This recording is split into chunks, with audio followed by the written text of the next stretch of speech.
Hello everyone! Good morning! Tara, samahan niyo ako ngayon sa araw na to ay may lakad ako.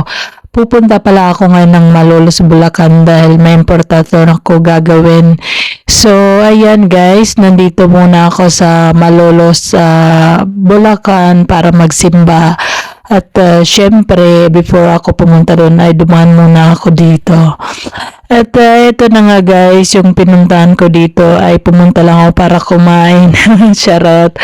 Hindi pala guys, syempre umaga pa lang ayan, maaga pa lang ako nakarating at nang istorbo na ako dito sa kakilala ko.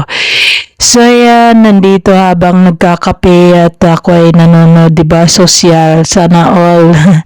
At ito pala kala ate, thank you pala sa pag-accept sa akin dyan at yan palang pinuntahan ko. So pagkatapos na nga, umuwi na nga ako sa bahay at ako ay namili, syempre, at magluluto ako for dinner, lunch pala dyan guys, kasi umuwi agad ako pagkatas ng Malolos, Bulacan. So yan, napabili na rin ako ng isda na lulutuin ko at syempre, mahilig talaga akong magluluto ng isda. Halos 3 buwan na bakasyon dito sa Pilipinas ay puro isda talaga.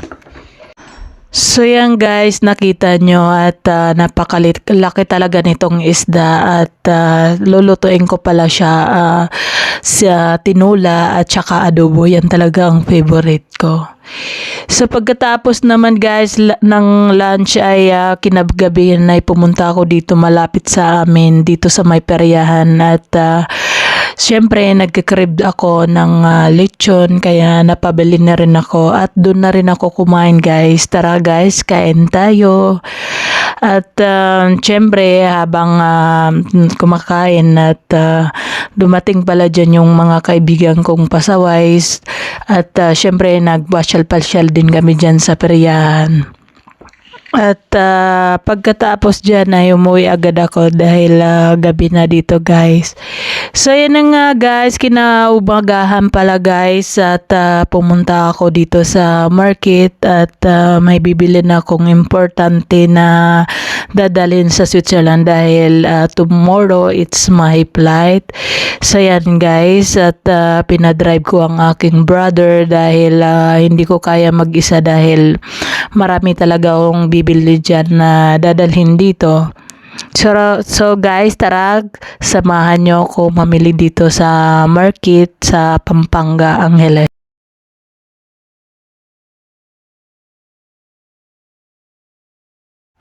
So yan na guys, at habang palapit na yung pagpunta namin ng market at ito pala guys yung place namin dito sa Angeles at itong tulay na to ay bagong build lang yan dyan guys. At alam nyo guys, at marami din dyan na demolished na bahay at kawawa yung mga tao. So yan na guys, nandito na nga kami sa Market Pampanga at palapit na kami dyan. So yan at samahan nyo ako ngayon guys sa araw na to at kami ay mamimili. So yan guys, dito pala yung market na namin ay malapit lang talaga sa amin is only 10 to 15 minutes lang papunta doon. So ayan guys, napadaan muna tayo sa church dito sa Apo.